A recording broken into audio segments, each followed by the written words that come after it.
Tuhan menetapkan langkah-langkah orang yang hidupnya berkenan kepadanya. Apabila ia jatuh, tak sampai terdekat, sebab Tuhan menopang tangannya. Tangannya, tangannya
ya Bapa. Kami tahu bahwa dulu, sekarang, bahkan sampai selama-lamanya Tuhan yang kami sembah, Yesus, kuasa-Mu tetap sama dan tidak pernah berubah, dan sampai saat ini masih terjadi, masih berlaku bagi kami yang percaya kepada-Mu. Terima kasih Tuhan, karena ya Tuhan kami bangga punya Tuhan, punya Yesus yang terus menyatakan kebaikan. Engkau terlalu dan amat baik dalam hidup ini. Terima kasih Bapak, kami sudah memuji-muji dan menyembah Tuhan. Ini persembahan kami yang hidup kepada-Mu Tuhan. Terima setiap persembahan umat Tuhan menjadi sesuatu persembahan yang berbau harum di hadapan hadirat Tuhan, menyenangkan hati Tuhan, tapi juga mendatangkan berkat dalam kepengiringan kami di tengah-tengah dunia ini. Terima kasih Bapak. Terima kasih. Kami percaya tempat ini Roh yang Kudus telah berdaulat bagi kami semua. Karenanya kami yakin ketika kami dengar firman Allah, kami pasti diberkati oleh Tuhan.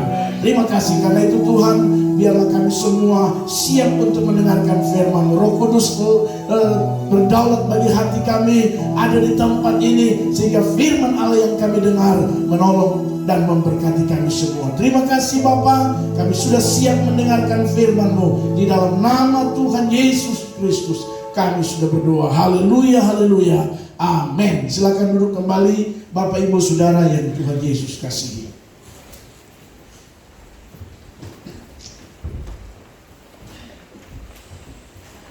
Haleluya, puji Tuhan.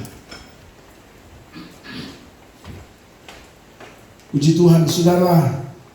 Tanpa terasa kita sudah ada di tanggal 26 ya, di bulan Februari. Sebentar lagi kita akan meninggalkan bulan Februari, kita masuk bulan yang ketiga. Saudara, rasa-rasanya waktu ini begitu cepat. Dan memang firman Tuhan berkata, Tuhan Yesus berkata dalam Injil Matius bahwa memang waktu-waktu akan dipersingkat, saudara ya. Kenapa dipersingkat? Alkitab menjelaskan karena orang-orang kudus. Haleluya. Mengingat orang-orang kuduslah waktu dipersingkat. Luar biasa saudara. Karena itu waktu itu adalah kesempatan. Ya, kesempatan untuk apa? Kesempatan untuk kita bisa menjadi berkat. Amin saudara. Saudara mau jadi berkat? Amin. Haleluya. Baik Bapak Ibu Saudara, karena bulan ini kita masih ada pada tema yang sama, yaitu karakter murid Kristus. Nah, pada minggu terakhir ini kita akan belajar salah satu sosok ya, rasul yang memang perlu saudara dan saya perhatikan baik-baik. Rasul ini yang notabene murid daripada Tuhan Yesus, saudara ya. Ada beberapa hal atau beberapa sikap daripada rasul ini saudara yang nantinya kita akan pelajari. Mari kita lihat firman Tuhan dulu dalam Kisah Para Rasul pasalnya yang ke-8. Kita baca mulai ayatnya yang ke-4 saudara ya. Ayat 4 sampai dengan ayatnya yang ke-12 ya. Ayat 11 ya. Lalu kemudian kita lompat pada ayat 26 dan sampai yang terakhir ya. Saya baca buat kita semua Kisah Para Rasul pasalnya yang ke-8. Kita baca ayatnya yang ke-4. Demikian bunyi firman Tuhan. Filipus di Samaria atau Rasul Filipus ya. Mereka yang tersebar itu menjelajah seluruh negeri itu sambil memberitakan Injil. Salah satunya adalah Filipus yang akan kita perhatikan baik-baik. Dan Filipus pergi ke suatu kota di Samaria dan memberitakan Mesias kepada orang-orang di situ. Ketika orang banyak itu mendengar pemberitaan Filipus dan melihat tanda-tanda yang diadakannya, mereka semua dengan bulat hati menerima apa yang diberitakannya itu. Sebab dari banyak orang yang kerasukan roh jahat, keluarlah roh-roh itu sambil berseru dengan suara keras dan banyak juga orang lumpuh dan orang timpang yang disembuhkan. Luar biasa. Maka sangatlah besar sukacita dalam kota itu. Perhatikan ayat 9. Seorang yang bernama Simon, ya, bukan Simon yang ini ya. telah sejak dahulu melakukan apa? Sihir di kota itu dan menakjubkan rakyat Samaria, serta berlagak seolah-olah ia seorang yang sangat penting. Semua orang besar kecil mengikuti dia dan berkata, orang ini adalah kuasa Allah yang terkenal sebagai kuasa besar. Padahal ini dukun ini. Dan mereka mengikutinya karena sudah lama ia menakjubkan mereka oleh perbuatan sihirnya. Kita lanjut ayat 26. Perhatikan ayat 26 ya. Kemudian berkatalah seorang malaikat Tuhan kepada Filipus, katanya, bangunlah dan berangkatlah ke sebelah selatan menurut jalan yang turun dari Yerusalem ke Gaza. Jalan itu jalan yang sunyi. Lalu berangkatlah Filipus, adalah seorang Ethiopia, seorang sida-sida pembesar dan kepala pembenaran Sri Kandake, ratu negeri Ethiopia yang pergi ke Yerusalem untuk beribadah. Sekarang orang itu sedang dalam perjalanan pulang dan duduk dalam keretanya sambil membaca kitab Nabi Yesaya. Lalu kata roh kepada Filipus, pergilah ke situ dan dekatilah kereta itu. Filipus segera ke situ dan mendengar sida-sida itu sedang membaca kitab Nabi Yesaya. Kata Filipus, mengertikah Tuhan apa yang Tuhan baca itu? Jawabnya, bagaimana aku dapat mengerti kalau tidak ada yang membimbing aku? Lalu ia meminta Filipus naik dan duduk di sampingnya. Nas yang dibacanya itu berbunyi seperti berikut. Seperti seekor domba ia dibawa ke pembantaian, dan seperti anak domba yang keluh di depan orang yang menggunting bulunya, demikianlah ia tidak membuka mulutnya. Dalam kehinaannya berlangsunglah hukumannya. Siapakah yang akan menceritakan asal usulnya? Sebab nyawanya diambil dari bumi. Maka kata sida-sida itu kepada Filipus, aku bertanya kepadamu tentang siapakah Nabi? Berkata demikian, tentang dirinya sendiri atau tentang orang lain? Maka mulailah Filipus berbicara dan bertolak dari nas itu yang memberitakan Injil Yesus kepadanya. Mereka melanjutkan perjalanan mereka dan tiba di suatu tempat yang ada air. Lalu kata sida-sida itu, lihat, di situ ada air. Apakah halangannya jika aku dibaptis? Dan seterusnya sampai di sana firman Tuhan. Bapak Ibu Saudara yang Tuhan Yesus kasih, satu kebenaran firman Tuhan ya yang menjadi sebuah karakter daripada murid Kristus ada pada rasul yang namanya Filipus. Karenanya Bapak Ibu Saudara, minggu keempat ini ya kita belajar tentang karakter yang ada dalam pribadi atau yang ada pada sosok yang namanya Filipus ini, Saudara ya. Kalau minggu pertama kita sudah belajar tentang pengampunan ya. Minggu kedua kita belajar tentang kerendahan hati. Minggu ketiga kita sudah belajar kemarin apa? Minggu ketiga kemarin kita belajar apa, Bapak Ibu Saudara? Ya, ini perlu direview biar kita ingat ya. Minggu pertama kita sudah dengar firman Tuhan berbicara soal bagaimana kita harus hidup dalam pengampunan. Karena kalau kita tidak hidup dalam pengampunan, itu menyiksa hidup saudara dan saya. Kalau saudara tidak mengampuni, itu penyakit buat kita, saudara. Sudah penyakit jasmani, mana kita juga mengalami penyakit rohani, saudara ya. Haleluya. Dan yang kedua kita belajar tentang kehambaan, rendah hati, saudara ya. Kemudian minggu kemarin kita belajar apa? Minggu kemarin kita belajar tentang kejujuran. Ya? Kejujuran. Ya. Hidup jujur ya. Haleluya. Jadi kejujuran itu karakter murid Kristus. Dan minggu ini saudara, kita belajar seorang tokoh ya daripada firman Tuhan, tokoh yang cukup terkenal di masanya ya, sebelum Paulus diselamatkan oleh Tuhan ya. Sebelum Paulus diselamatkan oleh Tuhan, Filipus ini adalah rasul yang dipakai oleh Tuhan untuk berkeliling di Asia Kecil ya, termasuk di Samaria dalam pembacaan firman Tuhan kita. Nah, Bapak Ibu Saudara yang Tuhan Yesus kasih, perhatikan firman Tuhan. Ada 3 hal yang harusnya ada dalam kehidupan sebagai anak-anak Tuhan, sebagai murid Kristus, sama seperti tokoh yang kita bahas pada pagi hari ini, yaitu Filipus. Apa itu saudara? Perhatikan firman Tuhan berkata dalam kebenaran firman Tuhan. Mulai pasalnya ayatnya yang keempat dari pembacaan firman Tuhan kita. Kalau saudara perhatikan saudara, ayatnya yang keempat sampai dengan ayatnya yang ke-11. Itu ada dua tokoh di sana. Yang pertama Filipus yang notabene dia murid Kristus. Lalu kemudian ada yang namanya siapa? Simon atau Simon. Ya. Tapi Simon ini dia sebelum Filipus datang ke kota Samaria, dia sudah sangat terkenal dengan apanya? Dengan sihirnya, mantra-mantra. Haleluya. Jadi ternyata saudara, kalau saudara dengar ada orang bisa menyembuhkan ya dengan menggunakan mantra-mantra, itu dari dulu. Dari zaman rasul-rasul ada itu, ya. Haleluya.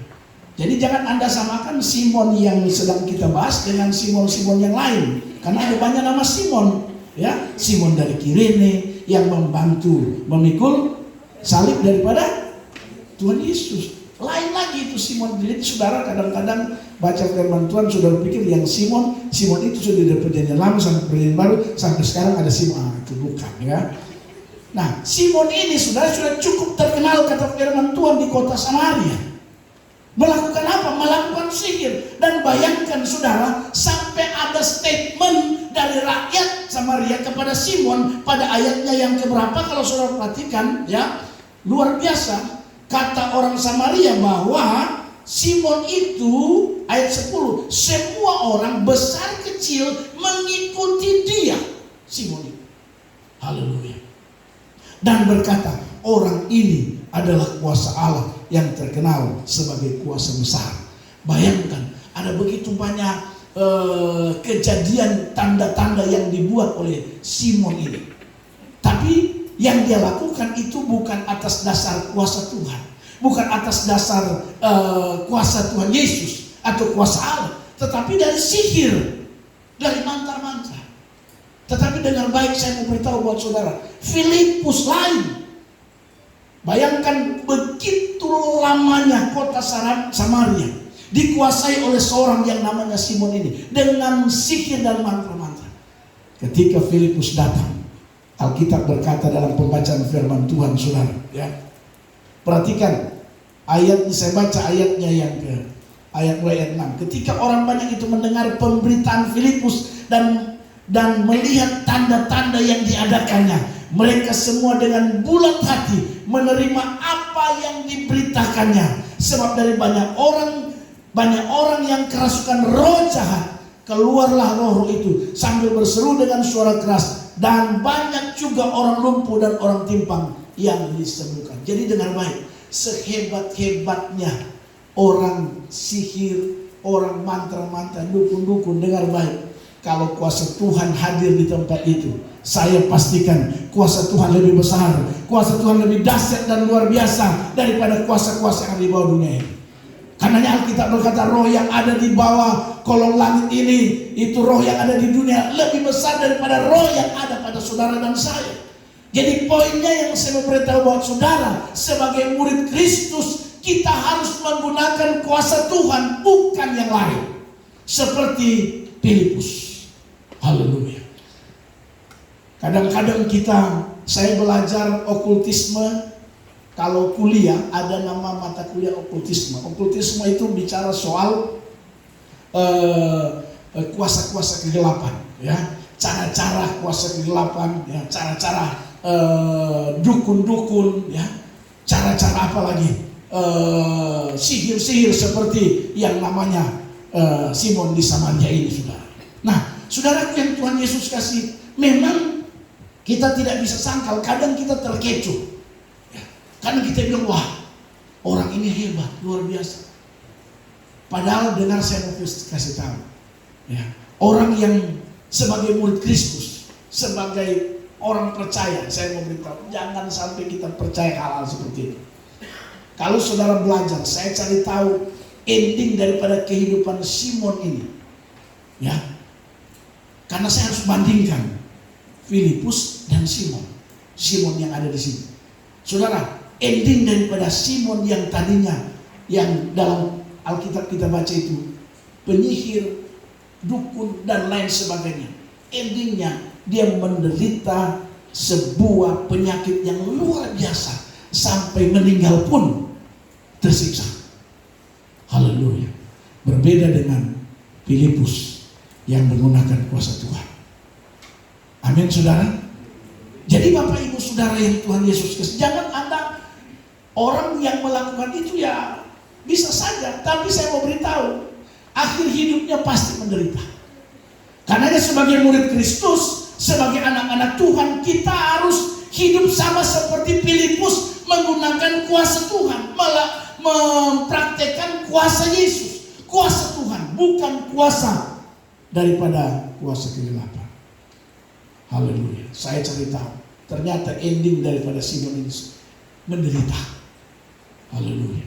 Sampai matinya pun itu tersiksa. Saya percaya kita tidak mau ending kehidupan kita seperti itu. Amin.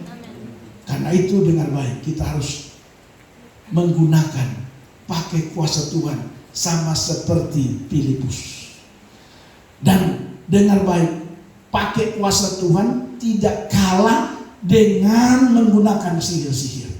Makanya sebagai anak Tuhan, sebagai orang percaya, kita harus bisa sama seperti Filipus. Haleluya. Jangan ada orang lihat orang kerasukan setan, terus dia berdoa.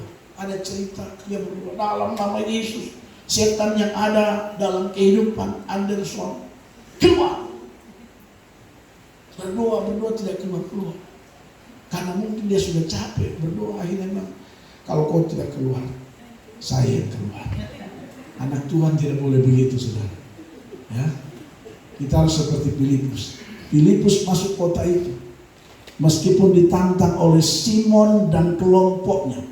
Karena ini dia akan mengambil wilayah, mengambil orang-orang, termasuk pendapatan. Haleluya. Termasuk pendapatan terganggu si Simon ini, karena dia penyihir dan sangat terkenal. Dan bahkan semua orang berkata bahwa dia ini melakukan dengan kuasa Tuhan, padahal tidak. Haleluya. Nah, apa yang kita ambil dari poin pertama dari kebenaran ini? Saya katakan tadi dengar baik, sebagai orang percaya, sebagai anak Tuhan, sebagai murid Kristus, kita harus bukan sekedar percaya pada firman Tuhan, percaya pada Tuhan Yesus, tapi kita harus bisa mempraktekkan kuasa Tuhan dalam kehidupan saudara dan saya, dimanapun saudara dan saya berada. Haleluya. Minimal diri sendiri dulu sebelum Anda keluar. Kalau kau sakit, berdoa. Misalnya kau batuk dalam nama Yesus, batuk aku tolak keluar dari tubuh ini. Kalau sudah keluar, sudah sembuh, kau coba ke orang lain. Anak Tuhan harus bisa seperti itu. Amin. Haleluya. Jangan sedikit sakit, Pak Pendeta. Sedikit sakit, Pak Pendeta. Pak Pendeta itu dia manusia. Ya. Jangan sampai saudara beriman pada figur pendeta, figur gembala. Ya, ada orang sampai dia, pokoknya tidak bisa, harus pendeta. Kejadian sekarang ini ada di gereja Betel Indonesia. Ya. Karena terlalu memfigurkan gembala, tiba-tiba gembalanya keluar dari GBI, pindah gereja lain. Nah, itulah pendeta. Haleluya. Ya. Pindah gereja lain. Pendeta yang pindah dari gereja lain, dari gereja ke gereja lain cuma ada dua. Tidak paham doktrin atau ingin kedudukan. Haleluya. Ada dua itu saja. Kalau ada pendeta sudah dengar tiba-tiba di gereja ini keluar, cuma dua. Kalau dia tidak mengerti doktrin yang benar, tidak punya basic teologi yang benar, dia mudah terpengaruh dan akhirnya ikut. Kalau yang kedua, karena kedudukan, ingin jadi ketua daerah. Ya, jadi ada gereja yang keluar dari GBI sekarang dia dilantik ketua daerah Provinsi Papua Barat Daya. Luar biasa. Karena gereja satu-satunya. Jadi yang dia pimpin cuma jemaatnya. Ya otomatis jadi ketua daerah. Haleluya. Ada berapa teman saya, ya, Tapi di Departemen Agama, karena sekarang untuk mendaftarkan di sinode baru itu tidak gampang. Ya.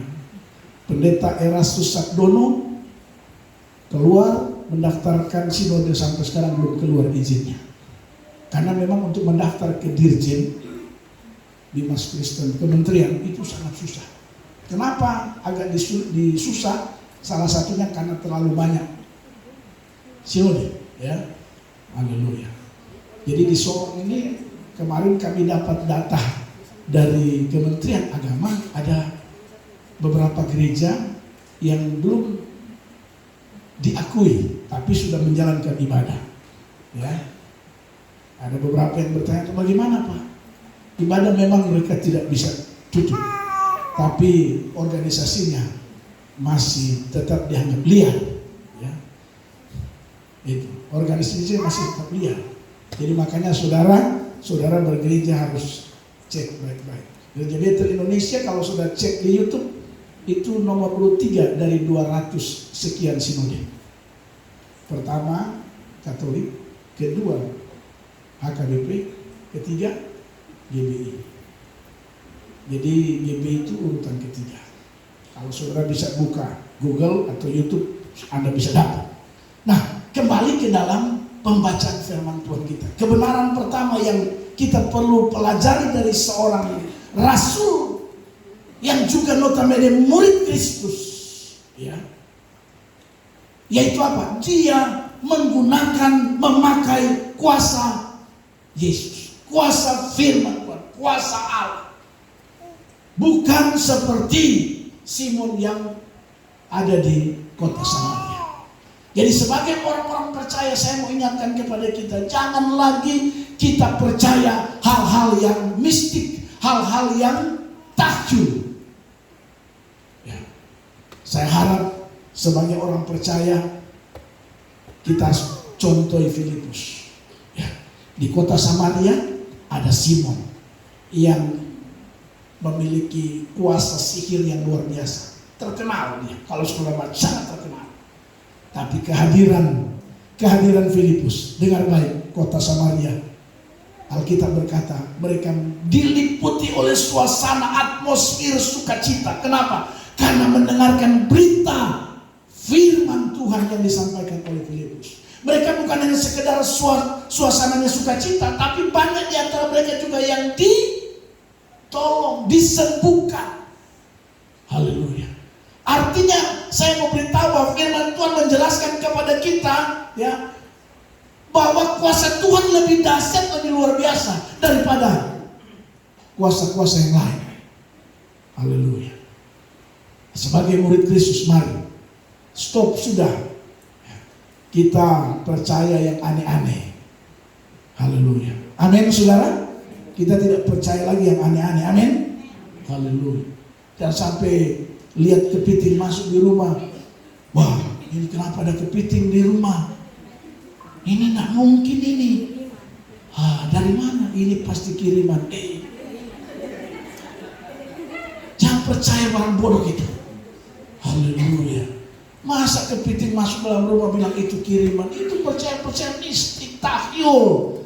Rumahmu kalau sudah didoakan ada kuasa Tuhan di sana. Amin.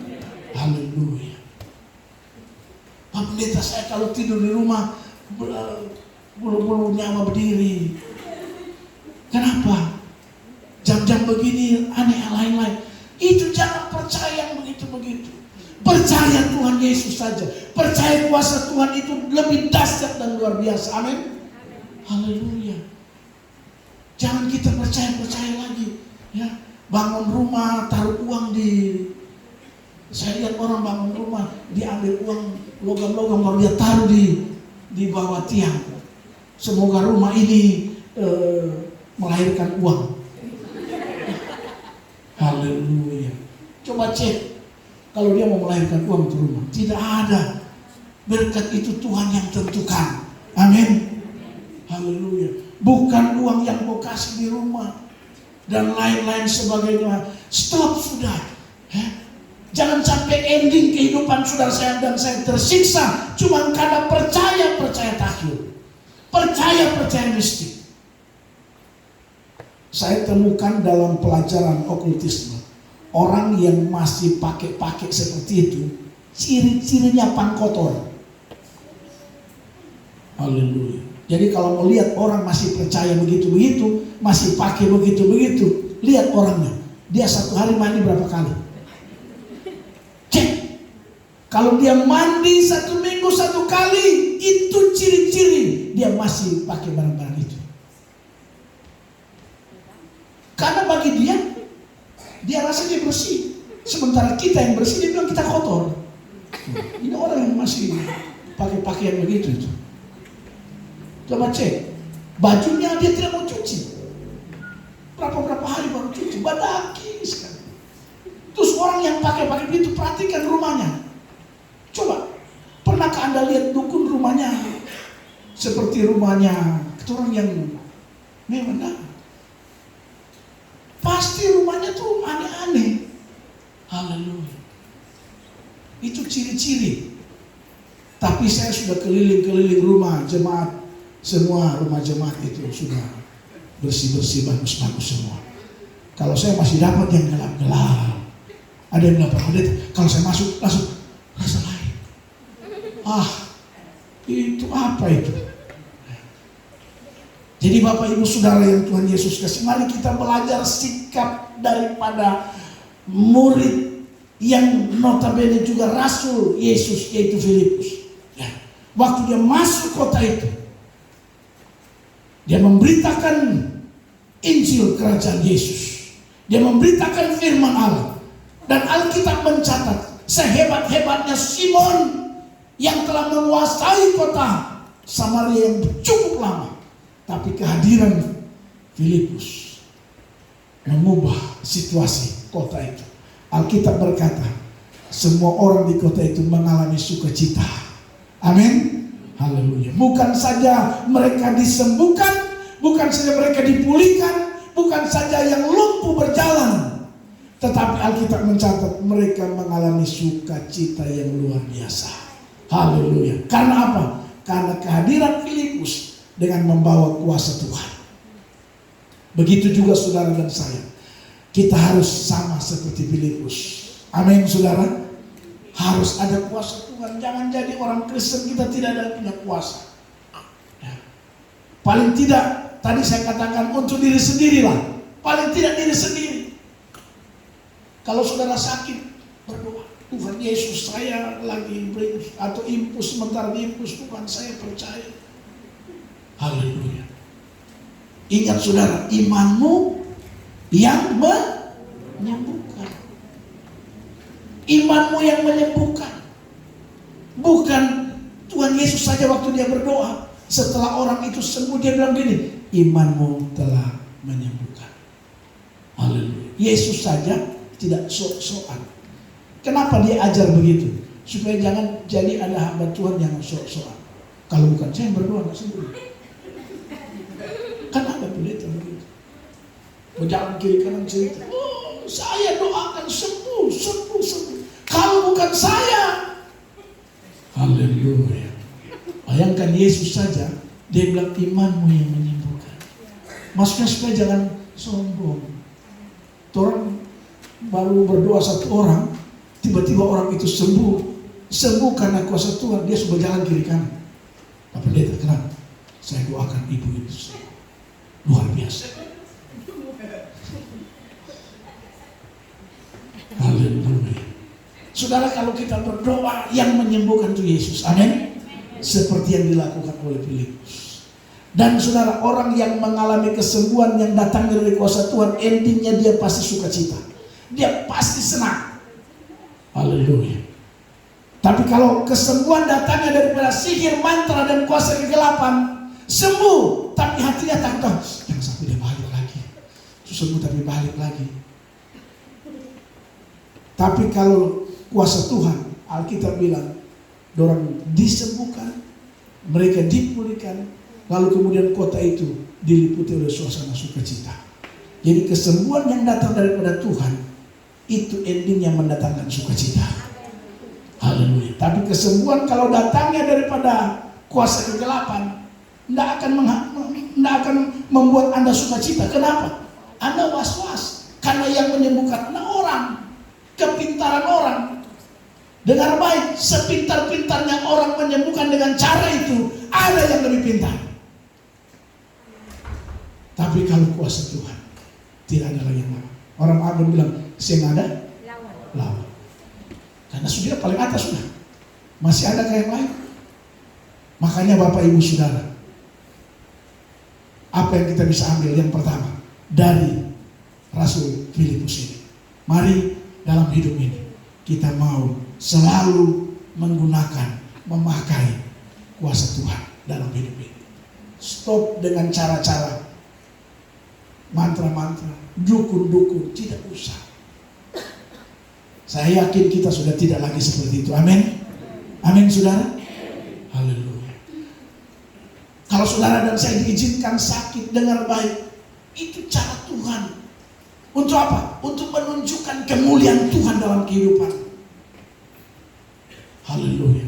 Kalau hamba Tuhan diizinkan sakit, dengar baik, itu cara Tuhan untuk menunjukkan kehebatan Tuhan, kemuliaan Tuhan. Haleluya. Bukan berarti saudara sakit lalu kemudian Tuhan tidak akan dimuliakan. Tidak.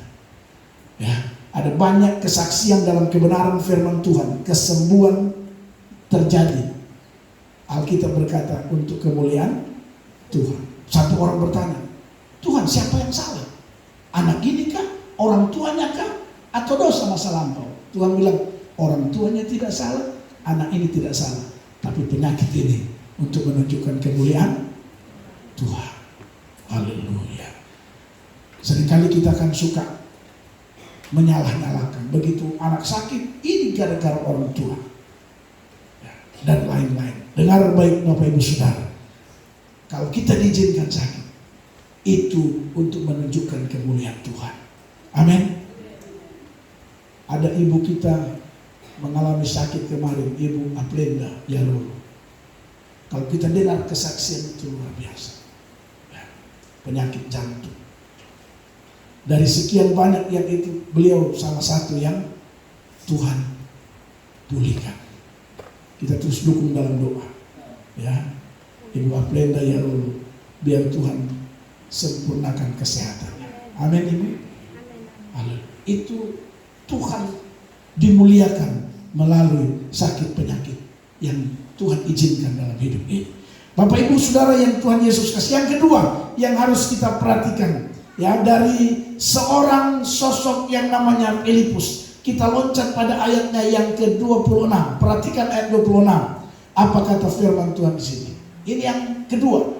Kalau yang pertama, saya ulangi lagi. Sebagai murid Tuhan, sebagai anak Tuhan, kita tidak lagi menggunakan, ya, atau percaya hal-hal mistik, cari kesembuhan dari cara-cara dunia. Tapi mari kita mau menggunakan kuasa Tuhan dalam hidup ini. Yang kedua, perhatikan firman Tuhan ayat 26. Kemudian berkatalah seorang malaikat Tuhan kepada Filipus, katanya, bangunlah dan berangkatlah ke sebelah selatan menurut jalan yang turun dari Yerusalem ke Gaza. Jalan itu jalan yang sunyi. Lalu berangkatlah Filipus. Dengar baik yang kedua saudara. Sebagai murid Kristus, sebagai anak Tuhan, yang kedua, kita harus memiliki kepekaan terhadap suara Tuhan seperti Filipus. Haleluya. Saudara tahu ayatnya yang ke-26 dan 27 itu menunjukkan bahwa Filipus dia punya kepekaan terhadap perintah Tuhan. Alkitab berkata, saya baca ulang ayat 26. Kemudian berkatalah seorang malaikat Tuhan. Dengar baik, malaikat Tuhan berkata kepada Filipus, ya, bangunlah, berangkatlah ke sebelah selatan menurut jalan yang turun dari Yerusalem ke Gaza. Jalan itu jalan yang sunyi. Lalu berangkatlah Filipus. Saudara dengar baik. Tahukah Filipus bahwa di sana ada sida-sida? Tidak tahu. Tapi karena memang Tuhan perintahkan Filipus ke sana dengan tujuan untuk menyelamatkan apa? Sida-sida itu. Coba kalau misalnya malaikat Tuhan Tuhan datang sama Filipus, kok ke sana, ke Yerusalem jalan turun Gaza. Terus Filipus bilang, saya masih mengantuk. Saya pastikan sida-sida tidak diselamatkan. Amin. Itu yang saya mau bilang buat kita, memiliki kepekaan terhadap suara Tuhan. Orang percaya harus memiliki kepekaan seperti ini. Haleluya. Oh, hari Sabtu tiba-tiba roh Tuhan bilang, ingat besok hari Minggu ibadah. Baru saja roh Tuhan bicara di depo hati, tiba-tiba ada telepon, besok harus masuk karena lembur, gajinya naikkan 5 kali lipat. Kira-kira pilih yang mana? Ini bicara kepekaan. Filipus waktu itu, tapi ayat 27 bilang ini, lalu berangkatlah Filipus. Haleluya. Kita seringkali tidak peka. Suami marah, istri tidak peka. Cuek-cuek sendiri. Padahal suami sudah suka setunjuk muka aneh-aneh. Tapi dia macam santai saja. Harus peka. Ternyata suami saya kurang suka. Cepat berubah. Begitu. Ini suami marah, tapi tidak mau tegur. Ya, istri anggap itu biasa saja. Sebaliknya, istri harus, suami juga harus peka. Kebanyakan kita ini tidak peka. Peka terhadap apa? Suara Tuhan. Haleluya. Kita kan zaman sekarang tidak ada malaikat datang. Pak Eli, Pak Eli, kerja bakti kapan itu? Kan tidak.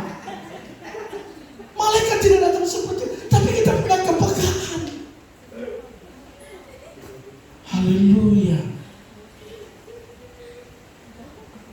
Tidak mungkin malaikat datang sementara Obed tidur, tiba-tiba terbuka loting. Malaikat tuh, Obed,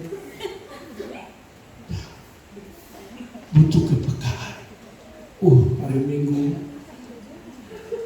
Pak Gembala suruh saya, biar saya sendiri, saya cabur rumput saja. Butuh peka. Haleluya.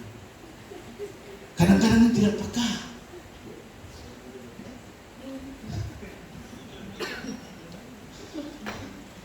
Saya luar biasa Filipus. Waktu malaikat Tuhan datang, Filipus peka. Haleluya. Coba saudara lihat kiri kanan, ini muka-muka peka atau muka maksa? Haleluya. Jadi yang kedua yang kita mau belajar dari seorang Filipus, kepekaan terhadap suara hati.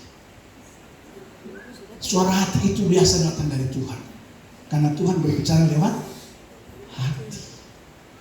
Haleluya. Anak-anak dengan baik, Anda harus peka terhadap orang tuamu. Anak-anak muda dengar, jangan kau memaksakan kalau orang tuamu tidak mampu. Kau harus peka. Orang tua saya begini. Haleluya. Ada anak itu tidak peka, dia tidak mau tahu. Pokoknya saya tidak mau tahu. Mama, papa harus siapkan ini, siapkan itu. Ini anak muda perlu peka. Haleluya. Jangan anak muda memaksakan, pokoknya saya harus nikah dengan dia. Tidak ada alasan, itu sudah yang terbaik saya. Haleluya. Bila perlu jangan lama-lama. Nah, tapi mak bapak uang baru begini, saya tidak mau tahu. Harus peka. Amin. Orang tua juga harus peka terhadap anak. Jangan malas tahu dengan anak juga. Orang tua bergaya kiri kanan, baru kasihan anak baju robek sana robek sini. Padahal orang tua Di kantor mantap, tapi anak-anak kasihan. Makan tidak teratur. Jadi ini peka penting sekali Bapak Ibu. Ya. Kadang-kadang orang tua juga malas tahu, tidak peka dengan anak-anak.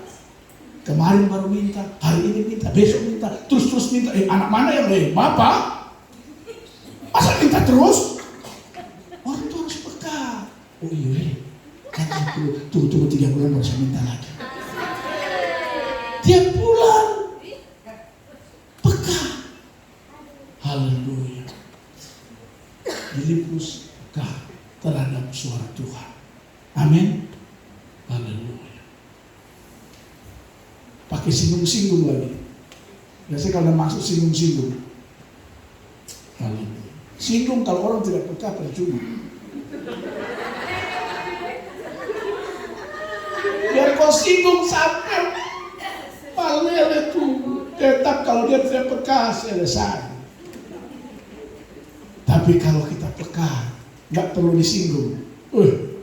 Saya Bapak ini mau pulang gitu. Bapak, nomor rekening. Jadi kita butuh kepekaan. Filipus luar biasa. Waktu malaikat Tuhan bilang dia, padahal dia tidak tahu apa yang akan terjadi. Dia tidak tahu kalau dia akan ketemu sida-sida. Tidak tahu. Tapi yang saya katakan, kepekaan itu penting. Saya belajar orang peka Bapak Ibu Saudara. Orang peka itu ada 5 ciri orang peka. Itu saya pelajari Bapak Ibu Saudara ya. Orang peka itu menurut kalau saudara belajar ya, maka yang pertama ciri orang peka itu dia mampu memperlakukan orang dengan tepat. Itu peka. Orang yang punya kepekaan Bapak Ibu Saudara, dia mampu memperlakukan orang lain dengan cara yang tepat. Haleluya. Yang kedua, orang peka itu dia mampu membaca situasi. Itu orang peka.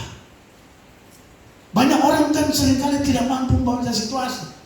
Situasinya sudah begini tapi dia malas tahu, dia tembak terus. Haleluya. Ini orang peka, dia mampu baca situasi. Dia mampu melihat kalau ada istilah sekarang mood. Oh, lagi mood tidak baik. Lebih baik berdiam diri. Begitu. Lagi mood bagus, ajukan proposal. Kalau mood bagus, ajukan proposal. Kalau mood kurang bagus, jangan. Nah, itu contoh. Mampu membaca situasi. Yang ketiga, dia memiliki intuisi yang kuat. Nah, intuisi yang kuat itu apa? Intuisi itu apa? Orang yang memiliki intuisi itu lebih kuat dari orang pada umumnya. Ketika berhubungan dengan orang lain, ia mempunyai kemampuan sedikit banyaknya menilai sifat orang tersebut. Intuisi ini dapat membantunya memilih teman dan pasangan yang tepat, sebab ia mampu membedakan apakah seseorang yang benar-benar tulus atau tidak. Itu orang yang peka. Dia punya intuisinya tinggi sekali. Ya. Haleluya. Dia punya kemampuan untuk membedakan. Anak-anak muda, Anda perlu peka supaya jangan Anda menyesal. Dengan anak muda, supaya Anda jangan menyesal. Anak punya kepekaan. Kira-kira pasangan saya ini so is the best atau masih kurang-kurang. Sebab waktu Anda sudah menikah, itu pikul salib. Jangan berani kau buang itu salib. Haleluya. Ada banyak orang kan dia tidak punya kepekaan. Itu sudah ambil, menikah. Setelah menikah baru dia mulai rasa itu salib. Tidak bisa lagi. Itu pikul terus sampai masuk surga sana. Haleluya. Tidak ada bilang ini, aduh, kalau bisa salib ini potong sedikit kan. Tidak bisa. Haleluya. Jadi ya, bagi anak-anak muda, dengar, harus peka. Jangan lihat dia po hidung, jangan lihat dia po mata, jangan lihat dia po tinggi, dia po kulit. Itu nomor sekian. Yang pertama kau lihat, dia ini cinta Tuhan atau tidak. Sebab kalau dia cinta Tuhan, dia pasti cinta saya. Haleluya. Ya. Kalau dia setia pada Tuhan, dia pasti setia pada saya. Karena Alkitab bilang begitu. Manakah terdapat orang yang setia pada yang tidak kelihatan, lalu setia kepada yang kelihatan? Omong kosong. Kalau dia setia pada Tuhan yang tidak kelihatan, dia pasti setia kepada yang kelihatan. Jadi anak-anak muda peka. Ini juga termasuk masukan buat yang rencana mau menikah. Ini bagian dari konseling. Ya, haleluya. Saudara Pandri dan saudari Desa. Saya yakin mereka dua-dua sudah peka. Sehingga paling tidak salibnya ke depan ringan. Haleluya. Jangan sampai sudah ke depan baru bilang ternyata berat disalib. Haleluya. Ya. Kalau soal tanya berat ringannya salib, tanya di belakang Pak Fadli. Pak Ishak tahu salib berat dan ringan. Ya. Haleluya. Jadi peka. Yang kedua yang harus kita belajar dari seorang Filipus, sebagai orang percaya, sebagai murid Kristus, yang kedua, kita harus memiliki kepekaan. Kepekaan itu yang pertama, dia mampu memperlakukan orang lain dengan tepat, mampu membaca situasi, memiliki intuisi yang kuat. Yang keempat, cepat menyadari kesalahan. Ini orang peka. Dia cepat sadar, tidak tunggu berbulan-bulan dan bertahun-tahun. Orang yang punya kepekaan, dia cepat sadar. Kalau berkelahi, habis berkelahi, sadar, saling memaafkan. Saling, ya sudah, mama saya salah. Mama lagi balas, ya papa saya salah. Langsung berdoa selesai. Itu orang yang peka. Ada orang yang kalau sudah berkelahi, satu pulang di rumahnya, satu pulang dia ke kos, terus tinggal di rumah. Haleluya, ini bukan orang peka. Orang peka tidak seperti itu. Berkelahi dalam rumah tangga itu biasa. Tidak ada rumah tangga yang tidak pernah berkelahi dari mulai nikah sampai pulang ke sana. Pasti ada. Karena manusia ini yang kau hadapi manusia yang penuh dengan kekurangan, bukan sempurna dia. Ingat, kau laki itu bukan sempurna. Kau pilih juga bukan sempurna. Jadi kan kau berharap kesempurnaan datang daripada istri. Tidak akan datang karena dia memang kurang. Kau tutupilah kekurangannya itu. Sebaliknya istri, jangan pernah berharap suami itu sempurna. Dia manusia yang penuh dengan kekurangan. Ini ulang-ulang saya sampaikan supaya kita bisa menerima orang apa adanya, termasuk pasangan kita. Dan di sana ada syukur. Terima kasih Tuhan. Kalau tidak, kita tidak akan pernah bersyukur dengan apa yang Tuhan percayakan kepada kita. Kenapa? Karena kita terlalu menuntut banyak. Coba kau macam dia kah? Body gitar tamu. Kau sekarang body. Aduh. Tidak boleh. Syukuri apa yang Tuhan percayakan. Amin. Amin. Coba kau sebagai suami itu coba kayak laki-laki sana kah? Dia ganteng. Rambutnya belah samping. Kok ini selalu terus ke atas. Kita ini tidak akan mungkin bersyukur kalau model begitu. Haleluya. Dan saya temukan kepekaan itu seperti itu. Dia cepat menyadari kesalahan. Jadi kalau ada cecok, adik kakak, anak-anak muda, adik kakak ada cecok, cepat sadar. Kak, saya minta maaf. Haleluya. Ada istilah begini, kalau ada kakak berkelahi, ada istilah kalau dia kakak, dia tidak mau datang. Saya kakak, kau adik, kau datang. Tidak ada cerita dan sejarah di dunia manapun kakak minta maaf sama adik. Siapa yang bilang? Itu ajaran siapa? Kalau itu ajaran firman Tuhan, saya pun akan lakukan itu.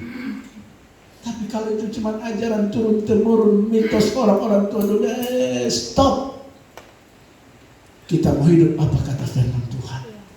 Saya kakak kah, saya datang sama adik, saya minta maaf. Amin. Haleluya. Orang peka seperti itu, cepat menyadari. Yang kelima, orang peka, dia lebih menjaga perkataan dan perbuatan. Orang peka itu dia menjaga perkataan dan perbuatan. Banyak orang tidak menjaga perkataan dan perbuatan. Haleluya. Orang peka itu dia jaga perkataannya. Dia selalu kontrol perkataannya, tidak sembarangan. Ya, dia kontrol. Perbuatannya juga dia kontrol. Ini orang peka. Sama seperti Rasul Filipus. Itu yang kedua yang kita pelajari Bapak Ibu. Mari jadi orang percaya, jadi orang Kristen yang punya kepekaan. Suara hati itu bisa suara Tuhan. Suara Tuhan selalu berbicara melalui hati kita. Haleluya. Amin saudara. Mau jadi orang yang peka, amin. Bilang kiri kanan, jadi orang yang peka.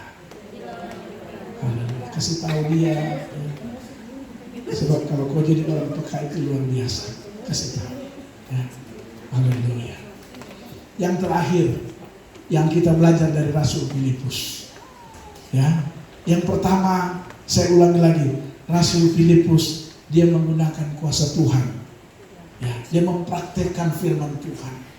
Dia tidak menggunakan kuasa-kuasa dunia, tapi dia pakai kuasa Tuhan. Yang kedua, Rasul Filipus dia punya kepekaan yang luar biasa. Mari kita belajar peka. Haleluya. Dan yang ketiga, apa yang kita bisa pelajari dari Rasul Filipus ini, saudara? Mari kita lihat firman Tuhan, ya. Yang kita bisa pelajari dari Rasul Filipus yang ketiga ini Bapak Ibu, ayatnya yang ke 30 sampai dengan 35. Dari pembacaan firman Tuhan kita 30 sampai dengan 35. Apa kata firman Tuhan? Filipus segera ke situ dan mendengar sida-sida itu sedang membaca kitab Nabi Yesaya. Kata Filipus, "Mengertikah Tuhan apa yang Tuhan baca itu?" Jawabnya, "Bagaimana aku dapat mengerti kalau tidak ada yang membimbing aku?" Lalu ia meminta Filipus naik dan duduk di sampingnya. Nas yang dibaca itu berbunyi seperti berikut. Seperti seekor domba ia dibawa ke pembantaian, dan seperti anak domba yang keluh di depan orang yang menggunting bulunya, demikianlah ia tidak membuka mulutnya. Dalam kehinaannya berlangsunglah hukumannya. Siapakah yang akan menceritakan asal usulnya? Sebab nyawanya diambil dari bumi. Maka kata sida-sida itu kepada Filipus, "Aku bertanya kepadamu tentang siapakah Nabi berkata demikian?" Jadi bertanya, ini ayat yang saya baca di Yesaya, Nabi Yesaya ini, apa maksudnya? Maka mulailah Filipus berbicara dan bertolak dari nas itu yang memberitakan Injil Yesus kepadanya. Mereka melanjutkan perjalanan mereka dan tiba di suatu tempat yang ada air. Lalu kata sida-sida itu, "Lihat di situ ada air. Apa halangannya jika aku dibaptis?" Dengar baik yang ketiga yang harus kita belajar dari Rasul Filipus, yaitu apa? Memahami firman Tuhan. Jangan jadi orang Kristen yang tidak memahami firman Tuhan. Orang tanya sama, misalnya ada orang datang terus tanya, Pak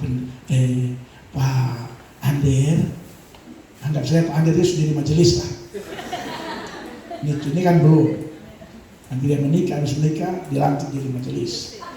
Jika dia bertahan, orang datang tanya, Pak Ander, kira-kira ini maksud daripada Kisah Para Rasul 7 ayat 8 apa? Anda bilang, nanti saya tanya di Pak Pendeta dulu. Tidak boleh. Haleluya. Lihat, waktu Filipus datang di situ, sida-sida bertanya.